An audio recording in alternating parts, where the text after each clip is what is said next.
आणि या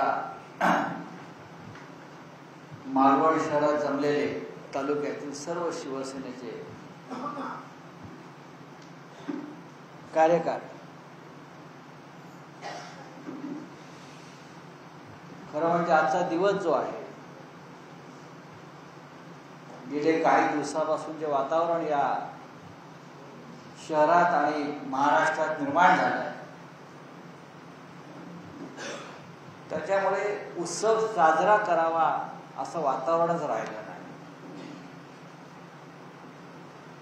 ज्या छत्रपती शिवाजी महाराजांच्या नावाला हे राज्य सुरू आहे, ज्या छत्रपती शिवाजी महाराजांच्या घोषणा आणि गर्जना केल्यावर आपल्याला प्रेरणा मिळते, आपलं रक्त सळसळतं, त्या छत्रपती शिवाजी महाराजांचा भव्य पुतळा या मालवण मधील सिंधुदुर्ग किल्ल्यावरील राजकोट किल्ल्यावर ज्या पद्धतीने आम्ही कोसळताना पाहिला, हे भयंकर दृश्य कधी आम्हाला पाहावं लागेल असं आमच्या स्वप्नात आलं. छत्रपती शिवाजी महाराज ही आमची कायम प्रेरणा राहिली. आपण नेहमी म्हणतो की महाराष्ट्राला इतिहास आहे,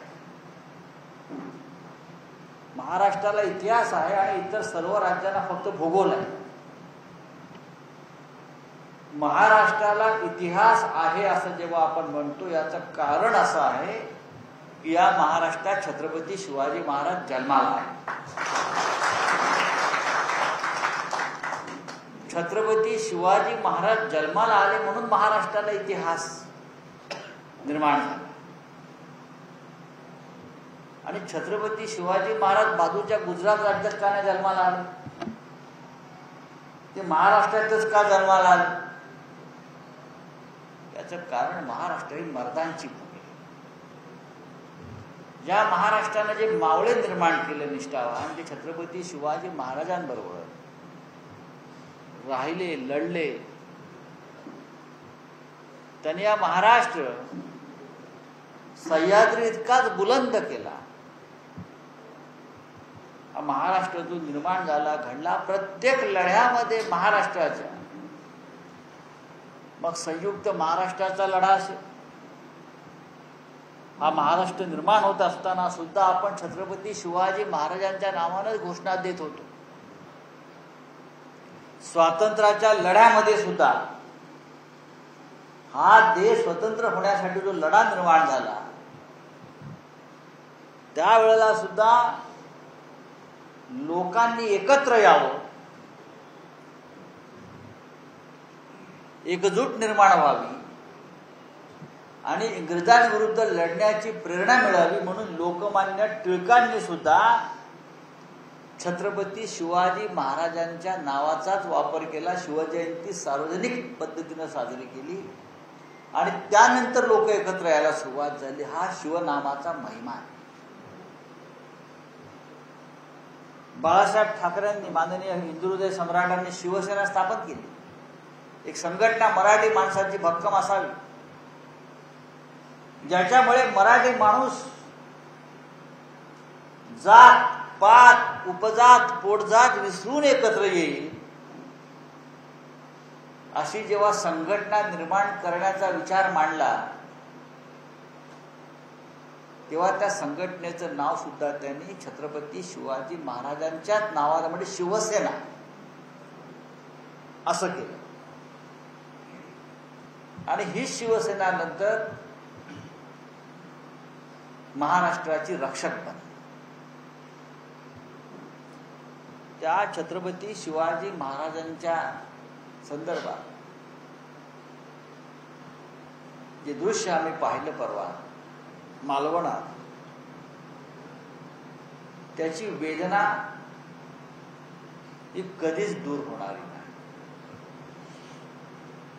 राज्याचे मुख्यमंत्री आता सांगतात, यापेक्षा मोठा पुतळा आम्ही उभा करू. तुम्ही 100 पुतळे उभे कराल, पण जो पुतळा काल कोसळला, छिन्न विछिन्न झाला, त्याची जबाबदारी कोण घेणार? त्याची जबाबदारी कोण घेणार? याचं आधी उत्तर द्या. नरेंद्र मोदी इथे आले 8 महिन्यापूर्वी, उतरले. त्यांच्यासाठी ते हेलिपॅड्स कोट्यावधी रुपये खर्च करून बांधण्यात आले. कोट्यावधी. जेवढा पुतळ्याचा खर्च तेवढा हेलिपॅडचा खर्च आहे. बघा तो 3 हेलिपॅड्स बांधली, 3.5-4 कोटी रुपये त्याच्यावर गेले. साधारण पुतळ्याचाही खर्च तेवढा आहे. बाकी टेंडर वर केला असेल तर सोडून द्या. नरेंद्र मोदींनी गेल्या 10 वर्षामध्ये ज्या ज्या गोष्टीला हात लावला त्या सर्व गोष्टी कोसळून पडलेल्या आहेत. त्यांनी निर्माण काहीच केलं नाहीये. त्यांनी जे जे नवीन बनवायचा प्रयत्न केला ते देशासाठी नसून त्यांच्या ठेकेदार मित्रांसाठी बनवायचा प्रयत्न केला.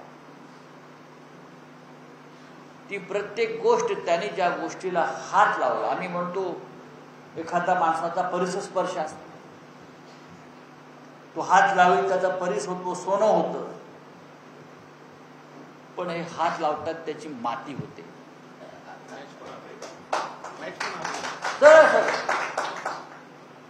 सगळं माती होती. पाहत होते. त्याने अयोध्येत राम मंदिर बांधलं. रामाला छत्री घेऊन बसावं लागतंय. अयोध्येमध्ये आम्ही 50 वेळा गेलो असू गेल्या 25-30 वर्षामध्ये. त्या तंबूमध्ये राम होता, तोही सुखी होता. आम्ही पाहिलाय. त्याचं तेच आम्ही पाहिलंय त्या तंबूतल्या रामाचं सुद्धा. आम्ही जे युद्ध केलं त्यानंतर रामाला तंबूमध्ये ठेवण्यात आलं. अनेक वर्ष राम त्या तंबूत राहिला. आम्ही इतकं लांबून त्याचं दर्शन घेतो, त्या रामावरती आम्हाला तेज दिसत होतं की तेजस्वी राम आहे.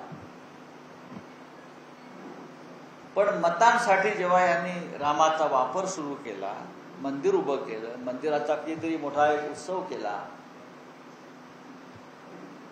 आज पहिल्या पावसामध्ये ते मंदिर धो धो गळत आहे. आणि श्रीरामाच्या गर्भगृह जिथे रामाची मूर्ती आहे तिथे त्या पुजाराला छत्री धरावी लागते. प्रभू श्रीराम हे दुर्दैव. याने एक फार मोठी संसद पार्लमेंट उभं केलं. खरं म्हणजे ज्या पार्लमेंटमध्ये आम्ही होतो इतके वर्ष, 25 वर्ष मी आहे, ब्रिटिशांनी बांधलेली इमारत आहे. आणखीन 100 वर्ष ती इमारत चालली असते. त्या इमारतीला इतिहास आहे पार्लमेंटला. त्या इमारतीमध्ये पंडित जवाहरलाल नेहरू असतील, बरं का, सरदार वल्लभभाई पटेल, डॉक्टर बाबासाहेब आंबेडकरांपासून इंदिरा गांधी, अशा सगळ्या महान लोकांचा वावर त्या पार्लमेंटला झाला, त्या इमारतीत झाला. ऐतिहासिक इमारत. त्या इमारतीतून चालताना असं वाटायचं की आमच्या बरोबर इतिहास चालतो आहे. आम्ही चालत नाही, इतिहास चालतो. त्या इमारतीला टाळं लावलं आणि समोर एक स्वामीनारायण मंदिरासारखं पार्लमेंट उभं केलं. गुजरात मॉडेल. पहिल्या पावसामध्ये नवीन बांधलेलं जे पार्लमेंट आहे, संसद भवन, तिथे तळं, अक्षरशः तळ, धो धो पाणी, गुडघाभर पाणी आतमध्ये, सभागृहात पाणी, बाहेर पाणी. मोदींनी हात लावला त्याचं पाणी, पाणी, माती. अटल सेतूचं उद्घाटन केलं. जाऊन बघा काय अवस्था आहे. समृद्धी महामार्गाची अवस्था बघा जाऊन काय. ठेकेदार सगळं जाऊन बघा. रोज अपघात होत आहेत, बिचारी माणसं मरत आहेत, रस्त्याला तडे गेले आहेत. दिल्लीमध्ये जाऊन पहा. दिल्लीची अवस्था म्हणजे स्मशानासारखी झाली आहे मोदी आल्यापासून. म्हणजे मोदीने काही मंगलमय गोष्टी केल्या असं काय मला दिसलं नाही. महाराष्ट्राची तर मातीच केली. हिंदू हृदय सम्राट शिवसेना प्रमुख बाळासाहेब ठाकरेंची शिवसेना तोडली हे त्यांचं कर्तृत्व आहे. पण हाच महाराष्ट्र तुम्हाला मातीत घातल्याशिवाय राहणार नाही. त्यांनी आमच्या छत्रपतींच्या पुतळ्याला हात लावला, बघा काय झालं, माती झाली. छत्रपती शिवराय म्हणजे तेज, आग, ज्यांनी मोगलांना धूळ चारली, मोगलांना पाणी चारलं, औरंगजेबाची कबर या महाराष्ट्रात बांधली.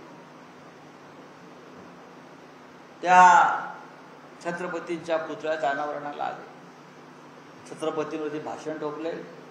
तुम्हाला छत्रपतींचा विचार कळतोय का, कळलाय का? पण लोकसभा निवडणुकीच्या पार्श्वभूमीवर पटापट घाईघाईनं पुतळा निर्माण केला, उद्घाटन केलं आणि 7-8 महिन्यामध्ये आमच्या डोळ्यासमोर तो पुतळा कोसळला आणि तुमच्या नरेंद्र मोदीनं त्याच्यावरती अद्याप एक अक्षर उच्चारलेलं नाही. एरवी तुम्ही छत्रपतींचा आशीर्वाद आम्हालाच आहे. छत्रपतींच्या जयंती पुण्यतिथीला 2 वेळूचं तुम्ही ट्विट करता. पण इतकी मोठी दुर्घटना या राज्यामध्ये घडली छत्रपतींच्या, पण तुम्ही त्याच्यावरती अक्षर काढलं नाही. हे आमच्या देशाचे पंतप्रधान. काय करणार तुम्ही? मुख्यमंत्री सांगतात 45 किलोमीटर वेगानं ना ताशी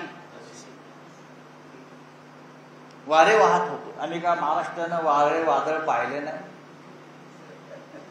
महाराष्ट्राला वादळ वारा तुफान माहीत नाही?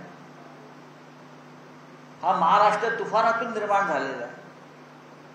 आम्ही काय समुद्रावर राहत नाही? आमचे मच्छीमार समाजाचे नेते इथे आहेत, तालुका प्रमुख आपले आहेत, समुद्रावरच राहतात.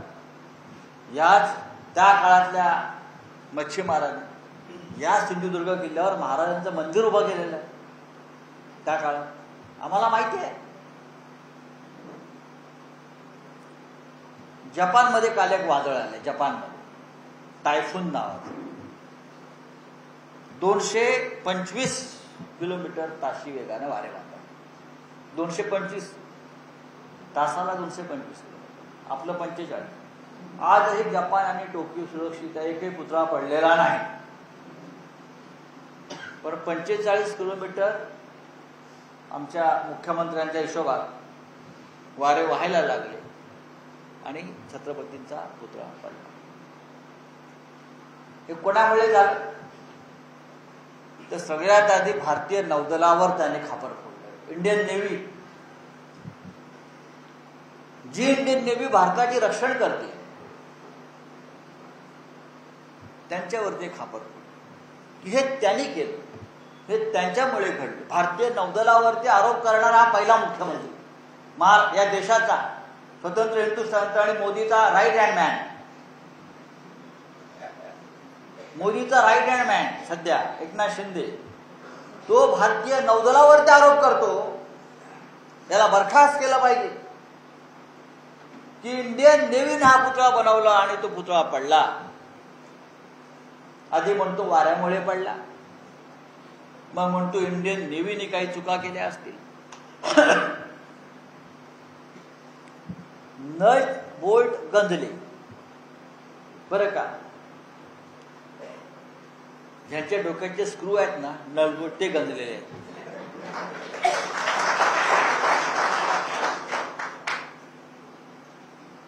समुद्रामध्ये इंडियन नेव्हीच्या असंख्य युद्ध जहाजं उभी आहेत, त्याला पण नट बोल्ट असतातच. वर्षानुवर्ष समुद्रामध्ये बोट उभ्या आहेत, त्या कधी गंजून कोसळल्या नाहीत. भारताचं नौदल हिमालयावर काम करतं. हिमालयावरती मोठी मोठी स्मारकं त्याने बांधली. हिमालयावर छत्रपती शिवाजी महाराजांचे पुतळे त्यांनी हिमालयात बांधलेले आहेत. जाऊन पहा तुम्ही, लडाखला पहा, लेहला पहा, वीर शिवाजीच्या नावानं. तिकडले पुतळे कधी बर्फ वितळला म्हणून कोसळले नाहीत. पण महाराष्ट्र सरकारनं बांधलेला पुतळा ते नेव्हीवर ढकलतायत 8 महिन्यामध्ये कोसळला. आणि नाव देत आहेत नौदलाचं. आधी हा आपटे कोणते सांगा, नौदलाचं नंतर बघू.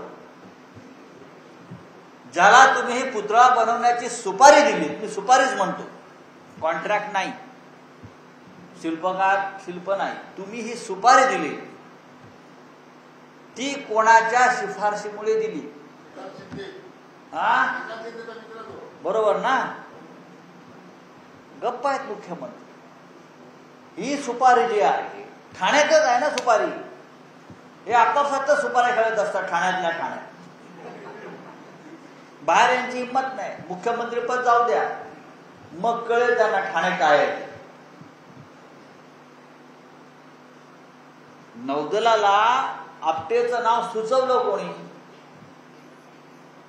रवींद्र चव्हाणनी सांगावं पालकमंत्र्यांनी तुमच्या. हा भ्रष्टाचाराचा पैसा, छत्रपती शिवाजी महाराजांच्या पुतळ्यात जो भ्रष्टाचार झाला, त्या भ्रष्टाचाराचा पैसा इकडल्या लोकसभा निवडणुकीत वापरला गेला की नाही हे रवींद्र चव्हाणनी सांगावं.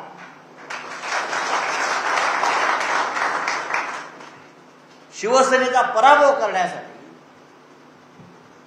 छत्रपती शिवाजीच्या नावानं आमचा भ्रष्टाचार केला आणि तो भ्रष्टाचाराचा पैसा तुम्ही या मालवण, कणकवली, कुडाळमध्ये वापरलेला आहे, हे मी खात्रीनं सांगतो. महाराष्ट्र लुटताना तुम्ही छत्रपती शिवाजी महाराजांनाही सोडलं नाही. एवढा निर्लज्जपणा या सरकारमध्ये जो आला, त्याचं कारण हे गुजराती व्यापाऱ्यांच्या नादाला लागले, ज्यांना महाराष्ट्र खतम करायचा आहे, मराठी माणसाला खतम करायचं आहे. आणि त्या पैशानं त्यांना राज्यातल्या निवडणुका, राजकारण ताब्यात घ्यायचं आहे. सिंधुदुर्गामध्ये दुर्दैवाने आपला पराभव झाला. हा एक अपघात होता, पण हा अपघात पुन्हा होणार नाही, लक्षात घ्या. हा अपघात पुन्हा होणार नाही. पण माणसानं किती मस्ती करावी जिंकल्यावर. पण एक सांगतो, काल जो इथे, परवा जो इथे काय मालवणच्या रस्त्यावर राडा झालेला आहे, त्याच्यामुळे भारतीय जनता पक्षाचे मुखवटे गळून पडले. छत्रपती शिवाजी महाराजांविषयी यांना किती प्रेम आहे, आस्था आहे, हे या निमित्तानं दिसलं. आणि मी तर त्या राडे करणाऱ्यांचा आता खरोखर आभार मानायला पाहिजे. तुम्ही शिवसेनेचा विचार, आमचा विचार, बाणा हा लोकांपर्यंत पोहोचवला. पुढल्या विजयाला तुम्ही आमचा हातभार लावलेला आहे. आणि लोकांना पश्चाताप झाला की कोणतं पाप आम्ही निवडून दिलं आणि पार्लमेंटला पाठवलं. ज्या सिंधुदुर्ग जिल्ह्याला एक महान परंपरा आहे चांगल्या खासदारांची. आम्ही बॅरिस्टर नाथ पैंचं नाव आवर्जून घेतो, मधु दंडव त्यांचं घेतो. त्यांनी कशा असे रस्त्यावर करून कधी राडे केले नाही. त्याने एक परंपरा जमली आहे कोकणची, विचारांची. आणि दिल्लीमध्ये त्यांनी कोकणचं नाव नेहमी उज्ज्वल केलं. आणि आपण काल काय पाहिजे, पत्रकारांना म्हणतात घरात घुसून रात्रभर मारेन. हे एका संसदपटूचं, पार्लमेंटरीचं हे शब्द आहे. मारून टाकीन का नाही? याच्यावरती काय कुठले अटेम्प्ट टू मर्डरचा का नाही गुन्हा दाखल झाला? गृहमंत्री आहात ना तुम्ही या महाराष्ट्रामध्ये, कागदावर तरी आहात. अटेम्प्ट टू मर्डरचा गुन्हा दाखल झाला असता तर सांगितलं असतं की या महाराष्ट्राला एक मजबूत पोलादी गृहमंत्री मिळालेला आहे. पोलिसांच्या तोंडावर थुंकण्याचा प्रयत्न झाला रस्त्यावर. काय करतात गृहमंत्री?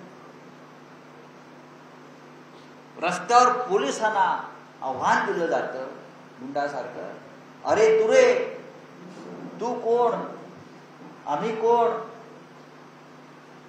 वर्दीचा मान ठेवा. 2 महिन्यांनी ही वर्दी आम्हाला सलाम करेल आणि तुमची कॉलर करेल.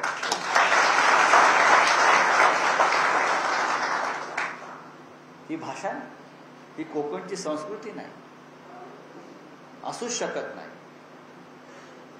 ही शिवरायांची भूमी आहे, संतांची भूमी आहे, ही विचारवंतांची भूमी आहे, ही साहित्यिकांची, लेखकांची, कवींची भूमी आहे. अशा पद्धतीची भाषा भारतीय जनता पक्षाचा झेंडा हातात घेणारे लोक या कोकणात करतायत. ही भारतीय जनता पक्षाच्या इकडल्या अंताची सुरुवात आहे, अंत आलेल्या भारतीय जनता पक्षाचा. म्हणून अशा प्रकारची माणसं घेऊन त्याने आमच्यावर भाडुत्री पद्धतीनं सोडलेली आहेत. पण भाडुत्री गुंडांची ताकद आम्हाला माहिती आहे आणि ती परवा आम्ही दाखवली. आदित्य ठाकरे यांच्या नेतृत्वाखाली इथे जो मोर्चा निघाला, तो मोर्चा एक पाऊली मागे, तुम्ही रस्त्यात बसला असाल, मोठ्या मोठ्या पोकळ गर्जना केल्या असतील आपण, पण हा मूळ शिवसैनिक काय आहे हे या जनतेनं, कोकणच्या जनतेनं दाखवलं, आमच्या रणरागिणींनी दाखवलं. कारण आम्ही छत्रपती शिवाजी महाराजांचे खरे मावळे आहोत. आम्ही हिंदुहृदय सम्राट शिवसेना प्रमुख बाळासाहेब ठाकरे यांचे सच्चे शिवसैनिक आहोत. आम्ही पळपुटे नाही, आम्ही डरपोक नाही, आम्ही संकट आलं म्हणून पळून जाणारे नाही. मगाशी वैभव आपण सांगितलं, आम्ही तुरुंगात गेलो, आम्ही घाव सहन केले, संकट सहन केली, पण शिवसेना या 4 अक्षरांनी आम्हाला जी ताकद प्रतिष्ठा दिली, त्या शिवसेनेची गद्दारी करण्याचा विचारही आमच्या मनाला शिवला नाही. कारण आमची जडणघडणी बाळासाहेब ठाकरेंच्या विचारानं झालेली आहे. या क्षणी इतकंच सांगेल की उद्याची विधानसभा जी होणार आहे त्यात कोकण महाराष्ट्राचं चित्र स्पष्ट करणार. ज्या कोकणनं कायम शिवसेनेला ताकदच दिली, जेव्हा जेव्हा राज्यात शिवसेनेवर संकट आली तेव्हा कोकण ठामपणे शिवसेनेच्या पाठीशी उभा राहिला. काय कुठे काही होऊ द्या पडझड, पण कोकणचा किल्ला हा बुलंद राहिला. ज्या वेळेला लोकसभेला आपल्याला दुर्दैवानं जरी पराभव पत्करायला लागला असला तरी तो पराभव विसरायला पाहिजे आणि उद्याच्या विजयाची आपण तयारी केली पाहिजे. या भागातले विधानसभेचे सर्व मतदारसंघ आपण लढणार आहोत आणि ते सर्व मतदारसंघ आपण जिंकायचेच या ईर्षेने उतरायला पाहिजे. कारण उद्या महाराष्ट्रात शिवसेनेची सत्ता 100% येते. कोणीही रोखू शकणार नाही महाराष्ट्रात शिवसेना किंवा महाविकास आघाडी सत्तेवर येण्यापासून. उद्धव ठाकरे यांच्या हातामध्ये आपल्याला या राज्याचे सूत्र सोपवायचे आहे आणि अशा सरकारमध्ये कोकणला, कोकणच्या मातीला, कोकणच्या नेत्यांना प्रतिनिधित्व मिळायला पाहिजे. त्यासाठी मोठ्या संख्येनं आपण कोकणातून आपले आमदार निवडून द्यायला आणि यासाठी निवडून द्यायला हवे. कालचे जे राडेबाज होते रस्त्यावरचे, त्यांनाही त्याची जागा आपल्याला दाखवावी लागेल. त्यांनाही तुरुंगात गोट्या खेळण्यासाठी पाठवावं लागेल. त्यांची फार इच्छा आहे.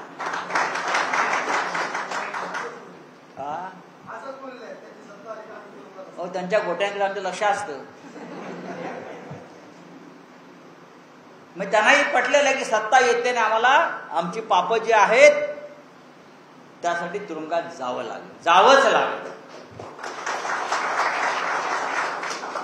आमची सत्ता ही नामर्दांची सत्ता नाही, षंडांची सत्ता नाही, लक्षात घ्या. ज्याने ज्याने शिवसैनिकांकडे वाकड्या नजरेनं पाहिले, ज्याने ज्याने शिवसैनिकांवर खोटे गुन्हे दाखल केले, शिवसैनिकांना खोट्या गुन्ह्याखाली पकडण्याचा प्रयत्न झाला, त्याची किंमत त्यांना चुकवावीच लागेल.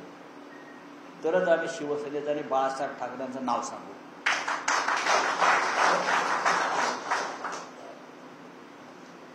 वैभव नाईक परवा गेले, त्यांनी PWचं कार्यालय फोडलं. मराठी माणूस हेच करू शकतो. आणि शिवसैनिक छत्रपती शिवाजी महाराजांच्या पुतळ्यात भ्रष्टाचार झाला आणि पुतळा पडला, हे ऐकल्यावर ज्याचं मन आणि मनगट पेटून उठत नाही, तो कसला मराठी माणूस. वैभव नाईकाने शिवसैनिकांसह जाऊन तिथे हल्ला केला, ते कार्यालय तोडलं. गर्व से कहो हम शिवसैनिक है.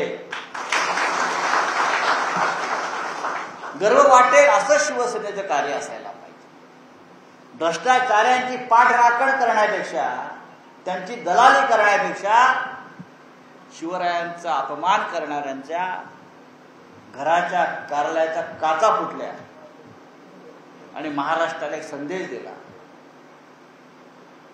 की सरकार हे बुळ्यांचं असेल, दुबळ्यांचं असेल, पण या महाराष्ट्राच्या संस्कृतीचं रक्षण करणारी शिवसेना ही बुलंद आहे, मर्द आहे आणि ती तशीच राहील. याच प्रकारची शिवसेना मी पाहतोय. आदित्य ठाकरे सुद्धा जेव्हा आले तेव्हा ते सुद्धा तेच म्हणत होते की ते जुनं रौद्ररूप शिवसेनेचं त्यांना दिसलं. आज मीही पाहतोय, आपण मोठ्या संख्येनं आजच्या दिवशी जमलेला आहे. ही लढाई आणखी आपल्याला 3 महिने लढायची. येईल त्या संकटाला तोंड द्यायचं आणि या कोकणवर आपला भगवा झेंडा, छत्रपती शिवरायांचा भगवा झेंडा डौलानं फडकवायचा, शिवसेनेचा भगवा झेंडा डौलानं फडकवायचा. आणि जो दुर्दैवी प्रकार आम्ही किल्ल्यावर पाहिला, त्याचा सूड घ्यायचा आहे, बदला घ्यायचा आहे आणि या सरकारला सुद्धा त्याच पद्धतीनं गाडायचं आहे. 100% आपण गाडल्याशिवाय गाडा नाही. जय हिंद, जय महाराष्ट्र.